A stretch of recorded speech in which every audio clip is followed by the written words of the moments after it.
Planks radiation law, Planck's radiation law,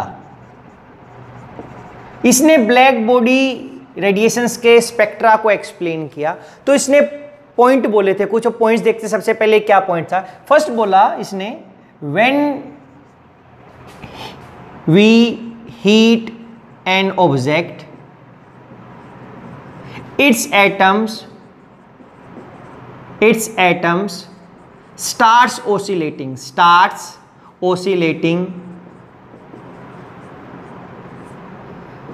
with any frequency and they behave as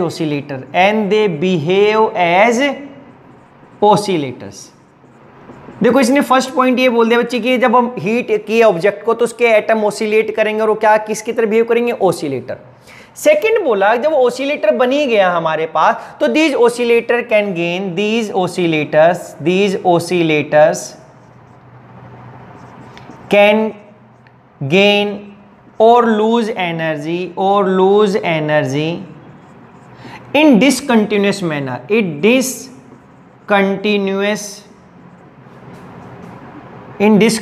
manner,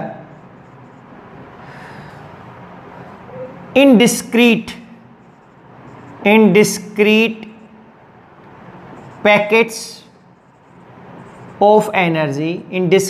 packets of energy called quanta। देखो क्या बोला कि भाई ये behave करेंगे तो कह रहा है ये ओसिलेटर एक fix amount of energy gain कर सकते हैं या लूज कर सकते हैं, लेकिन ये एक फिक्स अमाउंट है, कंटिन्यूसली नहीं कर रहे सारे के सारे भाई एमिट कर रहा है सभी एनर्जी की, कह रहा है fix amount of energy gain करेगा, फिक्स अमाउंट ऑफ रिलीज कर रहा है और किसकी फॉर्म में करेगा, क्योंकि जो रेडिएशंस की फॉर्म में एब्जॉर्ब कर रहा है, रेडिएशन की फॉर्म में एमिट कर, रेडिएशंस की जो यूनिट है वो क्या है, क्वांटा है, हम क्या बोलेंगे फोटोन, कह रहा है उसकी फॉर्म में कर रहा है। थर्ड पॉइंट इसने जो इंपॉर्टेंट पॉइंट बोला उसने बोला the amount of energy absorbed or released depend upon the frequency of oscillator। अब क्या बोल दिया कि जो अमाउंट कितनी एनर्जी की रेडिएशन अमिट करेगा, एब्जॉर्ब करेगा, वो डिपेंड कर रहा है कि ओसिलेटर कितनी फ्रीक्वेंसी से ओसिलेट कर रहा है, क्योंकि रेजोनेंस होगा यहां पर, क्योंकि जितनी स्पीड से वो ओसिलेट कर रहा है अगर उतनी फ्रीक्वेंसी की रेडिएशन आई तो उसको एब्जॉर्ब करेगा, या जितनी कर रहा है उतनी एनर्जी को अमिट कर सकता है। तो एनर्जी क्या है, उसने बोला कि if an oscillator oscillate with frequency mu then its energy will be equals to क्या हो गया, h mu। तो उसकी एनर्जी कितनी हो जाएगी, h mu। and according to him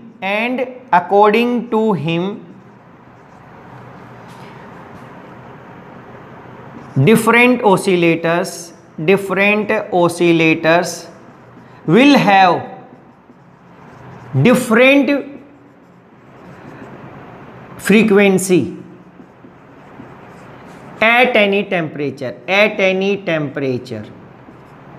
so they have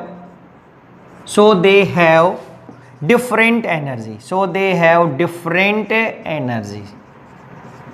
देखो चीज फिफ्थ पॉइंट बोल सकते हैं क्या, उसने बोला कि जो एक ही एटम जो हमारा ऑब्जेक्ट था उसमें n नंबर ऑफ एटम है तो n नंबर ऑफ ओसिलेटर हो गए, कह रहा है कि उनकी सभी की फ्रीक्वेंसी अलग अलग होगी एक पर्टिकुलर टेम्परेचर पे। अगर टेम्परेचर सेम है तो इसका मतलब सभी की फ्रीक्वेंसी सेम नहीं, सभी की अलग अलग हो गई, और सो दे हैव डिफरेंट एनर्जी। तो अब उसने क्या किया, उस एनर्जी को कैलकुलेट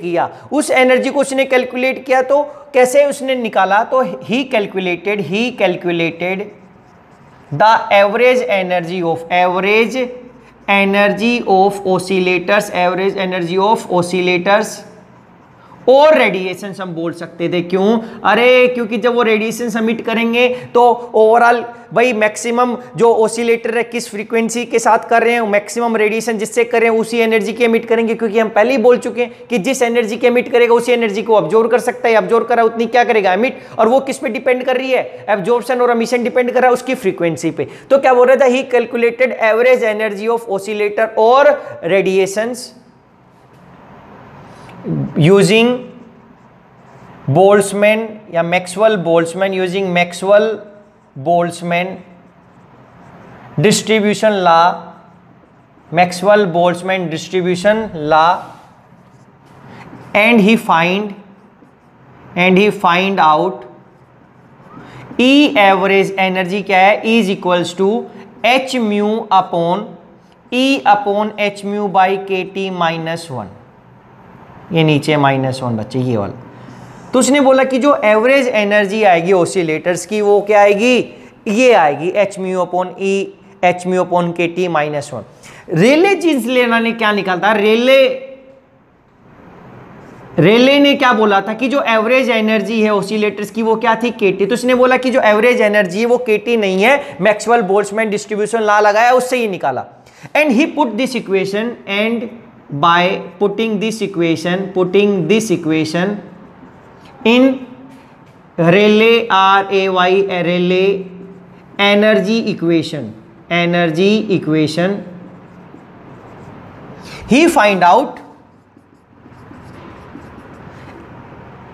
energy density कि जो हमने E बोला था कि भाई E टोटल एनर्जी बोला था वो क्या हो गया, जो रेले की इक्वेशन थी वो क्या थी हमारे पास, हम बोल सकते थे एन म्यू इंटू क्या था, ई एवरेज था, उसका ई एवरेज तो केटी था, लेकिन यहां पर ई एवरेज ये आ जाएगा, और एन म्यू क्या बोलता, नंबर ऑफ ऑसिलेटर, वो किसके इक्वल था, 8 pi C square upon mu cube. तो यहां से क्या हो गया, एनर्जी ऑफ ऑसिलेटर यानी कि energy in terms of frequency, या वो बोल सकता हूं energy of oscillator, this is energy of oscillators having frequency mu, कि भाई जिनकी फ्रीक्वेंसी उनकी एनर्जी क्या है, दिस इज इक्वल्स टू, ये किसके इक्वल आ जाएगा, देखो 8 pi C square upon mu cube, into में क्या ई एवरेज, तो ये क्या हो गया into H mu upon E की power H mu upon K T -1। तो ये आ गया ई म्यू लिख दिया हम लोगों ने, तो ये एक्सप्रेशन आ गया। अब इससे आगे देखते हैं बच्चे, देखो इस एक्सप्रेशन को आगे सोल्व करके देखते हैं।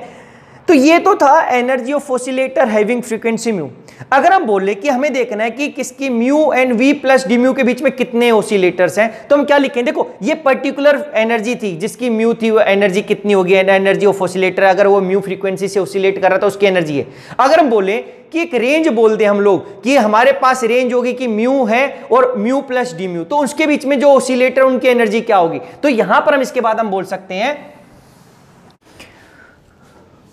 सो नाउ बच्चे हम लिख सकते हैं the energy of oscillators per unit volume having frequency in the range mu and mu plus dV।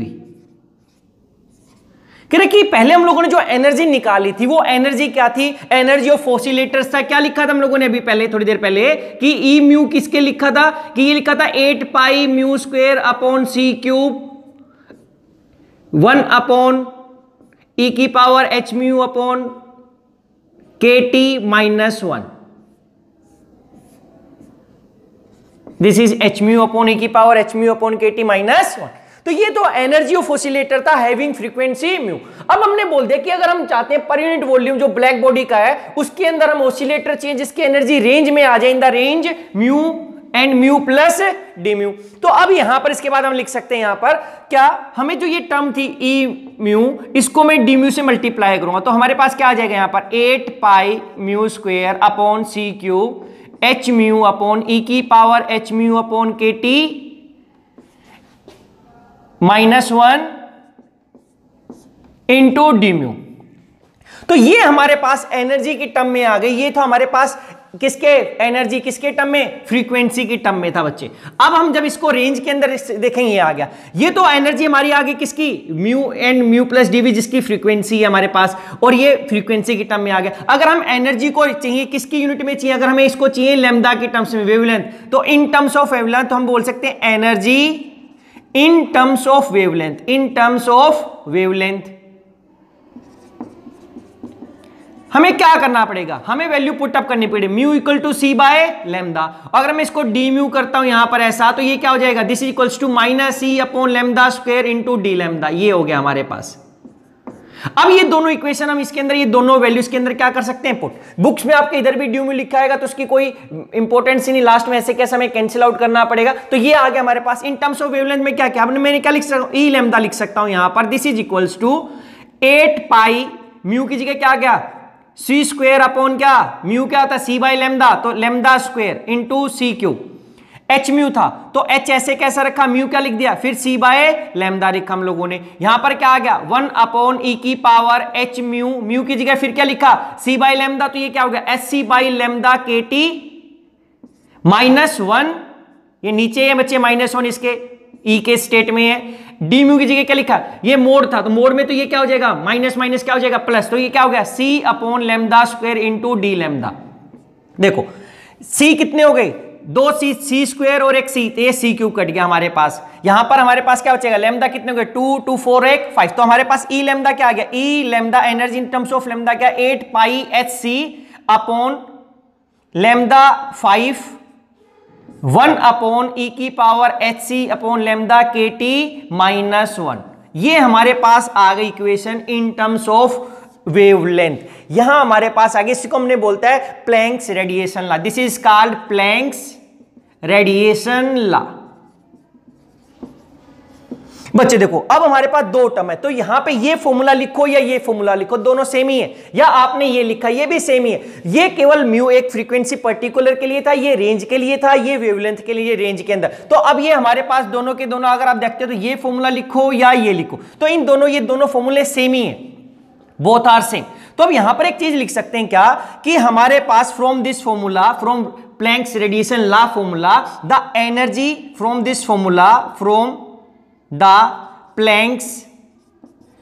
radiation law formula, we came to know that energy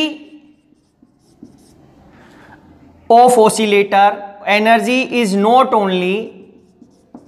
dependent on क्या लिख सकते हो, फ्रीक्वेंसी, अगर ये फॉर्मूले में लिख रहे हो, या क्या लिखोगे, लैम्डा, क्योंकि यहां पे लिख सकते हो डिपेंडेंट ऑन 1 अपॉन लैम्डा की 5 पावर, या लिख सकते थे और म्यू क्यूब। ये देखो 5 तो तब आता है, ये दोनों सेम ही है, क्योंकि जब आप डी म्यू की वैल्यू लिखी तो ये 2 वैल्यू से आगे तो 5 आ गया, तो आप इधर ये लिख सकते हो म्यू क्यूब और लिख सकते हो 1 अपॉन लैम्डा 5। यहां पे एक्स्ट्रा 2 आ गया, कभी सोचो कि यहां पे भी क्यूब आना था, क्यूब नहीं आया क्योंकि 5 आ गया, यहां से 2 से और मल्टीप्लाई हो गया था। Not only depend upon 1 upon lambda 5 और म्यू क्यूब, या कहेंगे it also depend upon exponential term of exponential terms of lambda. लिखो यहां पर लैम्डा की टर्म में लिखोगे तो क्या आएगा, 1 अपॉन ई की power H C upon lambda K T, इसके ऊपर डिपेंड कर रहा है। और अगर आप फ्रीक्वेंसी की टर्म में लिखते तो क्या लिखते हैं, ये 1 अपॉन ई की पावर ये H mu upon K T, ये इसके ऊपर एक्सपोनेंशियल टर्म आ गई, क्योंकि यहां पर आपने फ्रीक्वेंसी की टर्म में लिखा है, यहां पे किस में लिखा है, लैम्डा की टर्म में लिखा है, पूरा का पूरा माइनस नहीं लिखा। अभी हम लोगों को ये पता चल रहा है कि ये नॉर्मल पे भी डिपेंड करेगा या उसके एक्सपोनेंशियल टर्म पे, वो आइदर फ्रीक्वेंसी है या आइदर वेवलेंथ है। तो अब यहां से हमारे पास 2 फैक्टर आ गए, एनर्जी 2 चीजों पे डिपेंड कर रही है। अब एक नॉर्मल फैक्टर था और ये कैसा, एक्सपोनेंशियल। अगर हम इसके ग्राफ बनाते तो इसका जो ग्राफ बनेगा हमारे पास बच्चे, कैसा ग्राफ बनता, देखो if we plot a graph, if we plot, इसके बाद यहां से स्टार्ट कर रहे हैं, if we plot graph, then हमें ऐसा ग्राफ मिलता है, ऐसा इस तरीके से। जो हमारे पास जो ग्राफ आया था यहां पे इंटेंसिटी का, ये इंटेंसिटी थी, यहां पर हमारे पास वेवलेंथ था इंक्रीजिंग ऑर्डर। देखो ये ग्राफ आया था आपके पास इस तरीके से बच्चे, ये ग्राफ था हमारे पास, ये इधर जीरो हो जा रहा था एक टाइप से किसी पर्टिकुलर वैल्यू पे, ये ऐसा ग्राफ था आया था हमारे पास, क्लासिकल ने इंक्रीज किया था। अगर आपके पास ये एक्सपोनेंशियल ग्राफ बनाओगे, एक्सपोनेंशियल ग्राफ का मतलब क्या है, ये 1/e की पावर, आप यहां पर ये hc/λ/kt का ग्राफ बनाते हैं यहां पर, तो एक्सपोनेंशियल टर्म्स के जो ग्राफ आता हमारे पास ये इंक्रीजिंग करवाती, तो यहां से इंक्रीजिंग करवा रही, हम यहां पे ऐसा बना सकता हूं, this is increasing curve, this is increasing curve, ये रिप्रेजेंट करता है एक्सपोनेंशियल ग्राफ को, एक्सपोनेंशियल पार्ट को। और जो यहां से ये डिक्रीजिंग करवा रही है हमारे पास, इस तरीके से डिक्रीजिंग करवा रही है, डिक्रीजिंग का रिप्रेजेंट कर रही है हमारे पास, ये कर रही है हमारे पास इस नॉर्मल पार्ट को, ये कर रही है 1/λ/5 पार्ट को, दिस इज डिक्रीजिंग कर्व।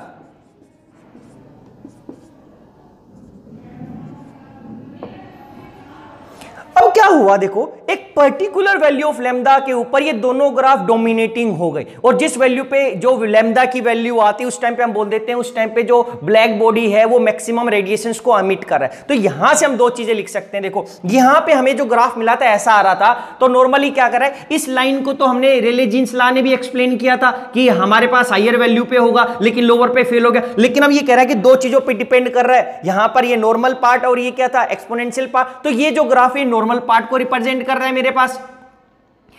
और ये वाले एनर्जी डेंसिटी जो रिप्रेजेंट कर रहा है ये है मेरा एक्सपोनेंशियल को। तो अब यहां से लिखेंगे तो बच्चे हम केस 1 लिख सकते हैं यहां पर, केस 1, ये केस 1 क्या हो गया कि यहां पर हमने लिखा at lower value of lambda, at lower value of lambda the exponential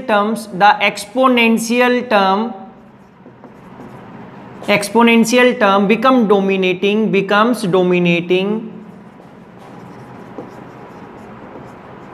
and the energy density and the energy curve follow exponential graph and follow exponential graph, कि जो हमारे पास आएगा जब हमने दो बनाई, एक एक्सपोनेंशियल कर्व, दूसरी क्या थी नॉर्मल कर्व जो डिक्रीजिंग कर्व थी, एक इंक्रीजिंग, तो बोला अगर ऐसा होगा तो क्या हो गया, जो e की पावर hc/λ/kt था बच्चे, ये कह रहा है वेरी वेरी ग्रेटर देन 1 आ जाएगा। अगर ये 1 से ग्रेटर हो गया तो हम क्या लिख सकते हैं, e की power hc/λ/kt -1 is equals to e की power hc/λ/kt, and by this putting in value 2 and putting this value in energy formula, energy density formula बोलो या फॉर्मूला, तो हमारे पास क्या था, ई लैम्डा की टर्म में क्या था 8πhc/λ/5, अब यहां पर क्या था 1/e की पावर hc/λ/kt, दिस इज -1, तो ये वाली टर्म किसके इक्वल हो गई, this is equals to e की पावर hc/λ/kt, तो वैल्यू पुटअप करेंगे तो क्या आएगा, e lambda this is 8πhc divided by λ/5, और यहां पर ये ऊपर ले जाएगी तो क्या आ जाएगा इंटू e की पावर -hc/λ/kt बच्चे। तो ये हमारे पास आ गया, और ये जो एनर्जी फॉर्मूला ये this is the veins law, this is veins law, veins का ये एनर्जी फॉर्मूला है, क्योंकि हमने पहले वेन्स लॉ देखा था क्या था, क्योंकि वेन्स ने क्या किया था ग्राफ को एक्सप्लेन कर दिया था, कौन से ग्राफ को, जब हमारा जो लैम्डा की वैल्यू कम है तो इसने इस तरीके का ग्राफ दिया था at lower value of lambda, ये इंटेंसिटी थी या एनर्जी डेंसिटी बोलेंगे यहाँ पे, इंटेंसिटी थी यहाँ पर, तो इसने लोअर वैल्यू ऑफ लैम्डा पे इस ग्राफ को एक्सप्लेन किया था ब्लैक बॉडी के। तो ये फर्स्ट केस हो गया, दिस इज, इसका मतलब जो केस 1 और केस 2 अगर मैं बोल देता हूं, केस 2 यहाँ पे अगर हम लिखेंगे तो क्या हो गया, अब केस 2 लिखेंगे क्या लिखेगा, but as the value of lambda increases the term 1/λ/5 becomes dominating। अगर ये डोमिनेट होने लग गया धीरे धीरे, जब लैम्डा ज्यादा इंक्रीज कर दिया, तो हम क्या लिख सकते हैं, जो e की पावर hc/λ/kt था बच्चे, ये ज्यादा बड़ी टर्म नहीं होगी, तो ये दिस इज इक्वल्स टू, इसको ओपन करेंगे तो ये आएगा 1 + hc/λ/kt, हमें यूलर थ्योरम के थ्रू एक्सपेंड करेंगे तो ये आ जाएगा। अब putting this value in equation 2, अगर इसमें इक्वेशन 2 में वैल्यू पुटअप करते मेरे पास एनर्जी की फॉर्मूला क्या था, e लैम्डा की टर्म में 8πhc/λ/5, 1 अपॉन ई की power H C upon lambda K T -1 था। तो अब यहां पे इसको एक्सपेंड करेंगे तो क्या आ जाएगा, ये फॉर्मूला यहां पे वैल्यू पुट अप करेंगे तो हमारे पास फाइनली क्या आएगा, देखो E lambda is equals to 8 pi H C upon lambda 5, इसको करेंगे तो क्या बचेगा, H C upon lambda K T, क्या था H C upon lambda K T, तो यहां पर आ गया into H C upon lambda K T, ऊपर चला जाएगा डी लैम्डा, तो बच्चे चल ही रहा है, हमने डी लैम्डा लगाया नहीं यहां पर, क्योंकि अगर यहां पे भी लगाते तो डी लैम्डा तो आ ही रहा था हमारे पास, E lambda this is equals to ये डी लैम्डा लगेगा, उसको ना लगाओ तो भी ये चलेगा हमारे पास, ऐसा ही है। तो इस टर्म के भी पीछे डी लैम्डा तो हम लगाते ही थे हमारे पास, तो यहां पर उसको अब लगा नहीं रहे फिलहाल हम लोग, उससे कोई मैटर नहीं आ रहा, हमारे फर्क नहीं पड़ रहा, तो अब ऊपर चला जाएगा, तो ई लैम्डा क्या आ गया, this is E lambda equals to 8 pi H C upon lambda 5 into H C नीचे आ गया, लैम्डा के टी ऊपर, तो लैम्डा से एक लैम्डा कटेगा और एक एच से एच कटेगा, सी से सी कटेगा, तो क्या आ गया, this is E lambda is equals to 8 pi K T divided by lambda की power 4। This is Rayleigh Jeans law, ये रेले जीन्स लॉ की एनर्जी यूनिट थी हमारे पास।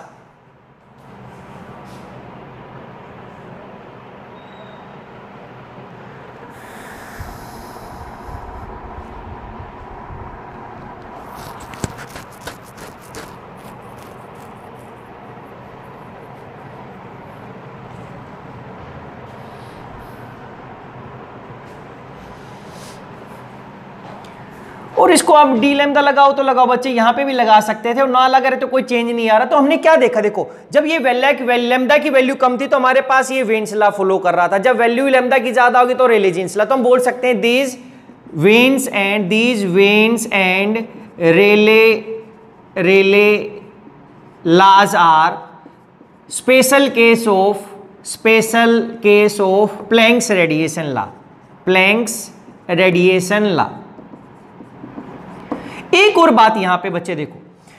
एक इस ग्राफ पे जब लैम्डा की वैल्यू ज्यादा तो हमारे पास ये ज्यादा डोमिनेट कर रहा है, ये वाली कर्व, और जब कम थी तो ये, लेकिन एक पर्टिकुलर वैल्यू पे आके अगर जब हमने हमारा ग्राफ इस तरीके से आ रहा है तो एक पर्टिकुलर वैल्यू के ऊपर आके हमारे पास ये दोनों के दोनों क्या हो गए, इक्वल डोमिनेटिंग हो गए। तो इस बॉडी पे इस पर्टिकुलर वैल्यू जो लैम्डा की है, जो रेडिएशन होंगी इस पर्टिकुलर वेवलेंथ की, वो ब्लैक बॉडी मैक्सिमम एमिट करिएगा। तो इस पे दोनों के दोनों जो कर्व है वो डोमिनेट हो जाती है, उस पे ये वाली टर्म जो एक्सपोनेंशियल टर्म है वो भी इक्वल डोमिनेटिंग है, और जो हमारे पास 1/λ5 है ये भी क्या होगा, इक्वल डोमिनेटिंग। तो लिख सकते हैं as the value of lambda increases then at a particular lambda value both curve become equal dominating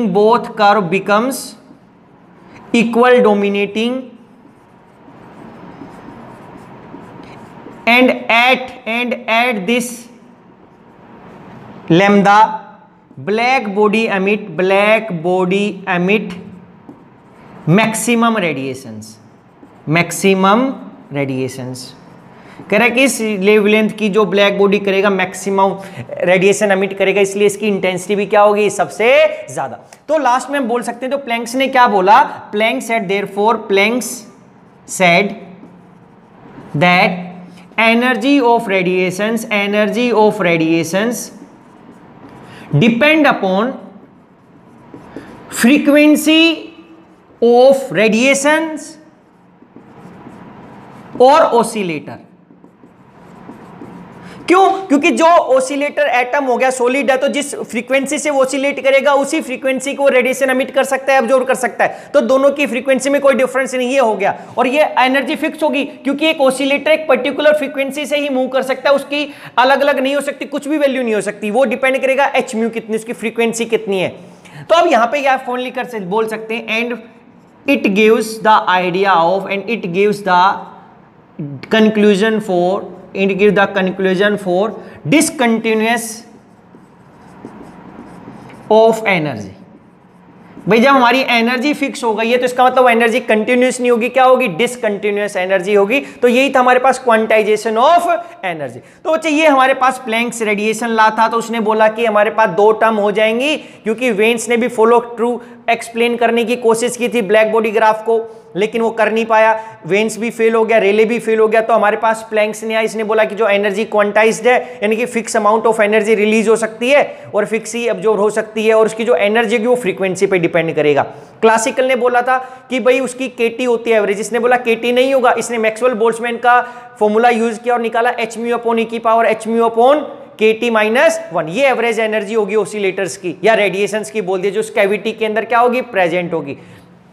cavity क्यों बोला, क्योंकि जो ब्लैक बॉडी था हमने ऐसा बनाया था कि यहाँ पे बहुत माइन्यूट होल, तो हम रेडिएशन डाल ले, तो यहाँ पे जो इनकी अलग अलग फ्रीक्वेंसी के रेडिएशन अगर हमने डाल दिए अंदर, तो उसी की भाई और एवरेज एनर्जी क्या होगी। क्योंकि जब हम हीट कर रहे हैं बच्चे यहाँ पर, तो इसके अंदर जो यहाँ पे एटम्स हो गए वो अलग अलग से ओसिलेट करेंगे और रेडिएशन सबमिट करेंगे, तो सभी एनर्जी की आएंगे हमारे पास, यही था। अब डालेंगे तो सारी रेडिएशन अब्जॉर्ब कर लेगा और निकालेगा कैसे, जब हम हीट करेंगे तो सभी ओसिलेटर्स बन जाएंगे और सभी मैक्सिमम जितनी भी रेडिएशन हो सकती है वो सारी की सारी क्या करेगा, एमिट, क्योंकि परफेक्ट एमिटर होता है और परफेक्ट एब्जॉर्बर होता है। तो दूसरा एक और हमारे पास फिनोमिना था जिसने कहा कि जो एनर्जी वो क्वांटाइज्ड है, वो किसने बोला, वो था हीट कैपेसिटी ऑफ सॉलिड ने। अब वो देखते हैं हीट कैपेसिटी ऑफ सॉलिड क्या था, उसमें भी हम प्लैंक्स रेडिएशन लॉ का यूज करेंगे, इसकी जो एवरेज एनर्जी का फॉर्मूला है। तो यहां पर हमने ये एक्सप्लेन किया, ये दोनों ग्राफ कैसे एक्सप्लेन हो गए, और ये स्पेशल केस थे रेले जीन्स लॉ और वेन्स लॉ। ये एनर्जी फॉर्मूला था वेन्स लॉ का, जो उसने एनर्जी फॉर्मूला दिया था, ये कि एनर्जी क्या होगी इन टर्म्स ऑफ लैम्डा, या म्यू की फॉर्म में करता तो इस बाई लैम्डा को मैं mu equal to C by lambda है, तो यहाँ पे lambda by mu by C कर दूंगा, तो ये सेम ही आ जाएगा बच्चे। यहाँ पर ये इसकी वैल्यू पुटअप कर देंगे फ्रीक्वेंसी के टर्म में, तो हमारे फ्रीक्वेंसी के टर्म में आ जाएगा। तो ये था हमारे पास। अब हम देखते हैं what is heat capacity of solid. Capacity of solid, heat capacity of solids. इसने भी क्या बोला, क्वांटाइजेशन ऑफ एनर्जी, क्योंकि इसने प्लैंक्स रेडिएशन लॉ का यूज किया। तो क्या बोला, in accordance with classical mechanics, in accordance with classical mechanics या classical theory, Dulong and Petit's law, Petit's law, ये दो साइंटिस्ट थे ड्यूलोंग एंड पिट्स। इन्होंने क्या बोला, Dulong and Petit's law for monoatomic solid, monoatomic solid have fixed value of heat capacity and which is equals to, fixed value of heat capacity equals to 3R। क्या बोल दिया, कह रहे कि हम क्लासिकल मैकेनिक्स को फॉलो किया था। ड्यूलोंग एंड पिट्स ने क्या निकाला था, हीट कैपेसिटी निकाली किसकी, in case of monoatomic solids, और उन्होंने बोला कि इसकी जो आएगी वो किसके इक्वल आएगी, 3R के इक्वल आती है। और सेकंड उन्होंने बोला, and heat capacity of solid does not change with temperature, and heat capacity of solids, heat capacity of solids does not change with temperature, does not change with temperature. ये ऐसा बोला और उन्होंने ये निकाला था। But experimental, according to experimental observations, but according to experimental observations, this is true only at higher value of temperature, this is true only at higher temperature. कह रहे कि ये जो वैल्यू आई थी हायर टेम्परेचर पे ही करेक्ट था, but at lower temperature, when temperature tends to absolute zero, heat capacity also tends to zero. क्या बोला कि जैसे जैसे टेम्परेचर जीरो होगा, जो हीट कैपेसिटी हम सी से रिप्रेजेंट करते हैं वो भी किसकी तरफ चली जाएगी, जीरो पे। तो ये फिक्स नहीं था। इसने बोला कि सॉलिड का फिक्स होगा, 3R होगा और टेम्परेचर का कोई इफेक्ट नहीं, लेकिन एक्चुअल में क्या हुआ कि वो टेम्परेचर पे डिपेंड कर रहा है, और जैसे जैसे टेम्परेचर डिक्रीज हो रहा है हीट कैपेसिटी डिक्रीज हो रही है। और इसको एक्सप्लेन किया, and Einstein explain this on the basis of Planck's radiation law on the basis of by using, या लिख सकते हैं explains this by using Planck's radiation law, Planck's radiation law, कि आइंस्टाइन ने इसको एक्सप्लेन किया इस प्लैंक्स लॉ को यूज करके, जो इसने फॉर्मूला दिया था कैसे एक्सप्लेन किया इसने बोला, हम लिख सकते हैं यहां पर according to classical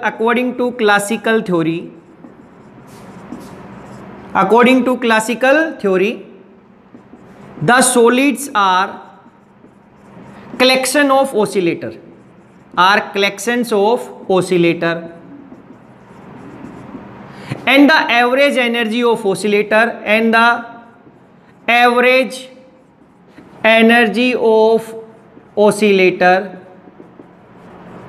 is equals to, हम लोगों ने बोला था kT। अब ये क्या था average energy, but total degree of freedom as total degree of freedom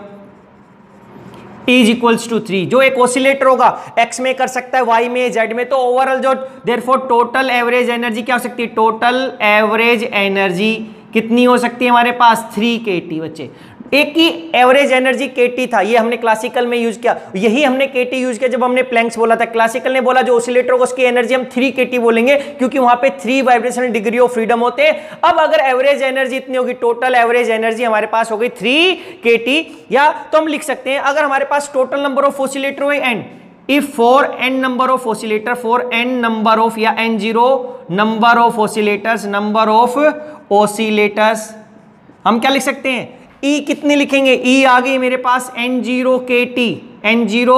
3 kT लिख देंगे, n0 या 3 n0 kT बच्चे। अब n0 k क्या होता है, n0 k is equals to number of moles into k कर दे तो ये r कांस्टेंट हो जाता है, therefore E equals to 3RT आ गया। अब एनर्जी आ गई हमारे पास, हमें पता है हीट कैपेसिटी क्या होता है, ही इक्वल्स टू करली E divided by T at constant volume. अगर मैं करता हूं इसको डिवाइड करूंगा ई की वैल्यू जो टेंपरेचर रिस्पेक्ट में, तो क्या होगा 3R। तो हमने जो निकाला था heat capacity at constant volume, अभी यही तो निकाला था, इक्वल्स टू 3R, जो इसने बोला था बच्चे यहां पर, ऐसा जो 3R बोला है वो 3R प्रूव कर दिया, क्योंकि जो एक एनर्जी होगी ऑसिलेटर की वो क्या होगी यहां पर kT, लेकिन उनकी जो फ्रीक्वेंसी है वो बेशक से अलग अलग है यहां पर। अब आइंस्टाइन ने क्या बोला, but Einstein said each oscillator is vibrating with a different frequency,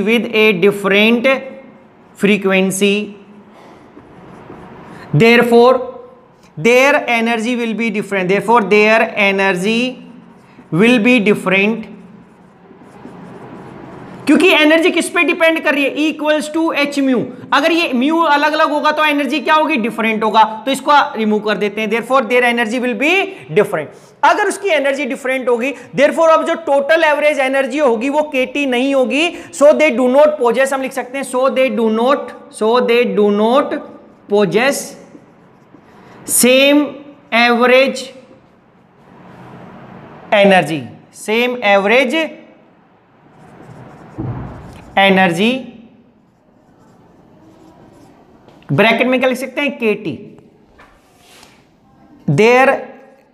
average energy will be equals to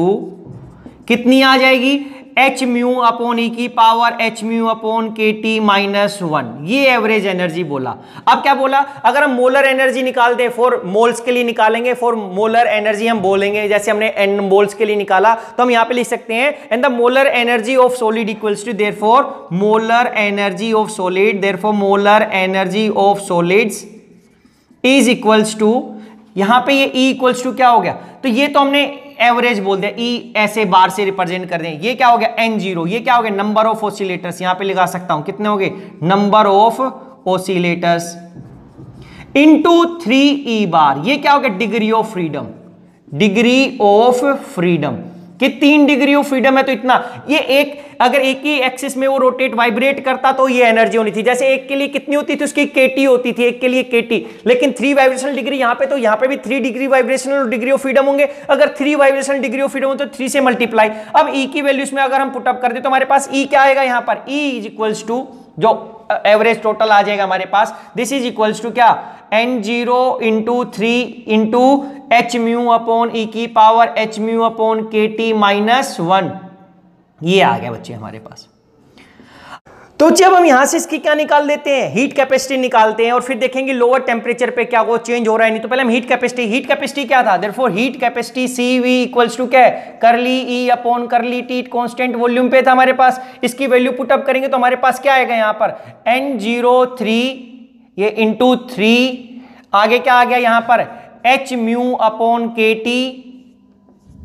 ई की power H mu upon K T upon E की power H mu upon K T minus 1 का ये आ गया square. ये हमारे पास बच्चे इसका आता है जब हम इसका डिफरेंशिएशन करेंगे विद रिस्पेक्ट टू टेम्परेचर। तो ये जो हमारी एनर्जी अभी निकाला था, ये एवरेज एनर्जी थी ऑसिलेटर्स की, N0 total number of oscillators हो गए। ये 3 क्या था, ये 3 था हमारे डिग्री ऑफ फ्रीडम, N क्या था, नंबर ऑफ ऑसिलेटर, N0 से रिप्रेजेंट कर दिया था हम लोगों ने N0 से। अब ये जब इसका डिफरेंशिएशन किया T के रिस्पेक्ट में तो हमारे पास ये डिफरेंशिएशन आ जाता है बच्चे H mu upon K T का, और यहां पर इसका ये स्क्वायर आ जाएगा, यहां पर ऐसा ये स्क्वायर आ जाता है, ये डिफरेंशिएशन आ जाता है इसका। अब यहां पर हम करते हैं at lower value of temperature, at lower value of temperature, तो ये H mu upon K T is greater than 1, तो ये -1 करूंगा तो क्या आ जाएगा, ई की power H mu upon K T -1 equals to क्या आ जाएगा, ई की power H mu upon K T, क्योंकि ये ज्यादा बड़ा होगा तो H mu upon K T की वैल्यू भी क्या होगी, ग्रेटर देन 1। अगर ये हो गया तो ये टर्म इसके इक्वल, अब मैं वैल्यू पुट अप करूंगा तो क्या आएगा, CV equals to heat capacity किसके इक्वल आ जाएगा, N0 into 3 H mu upon K T का स्क्वायर,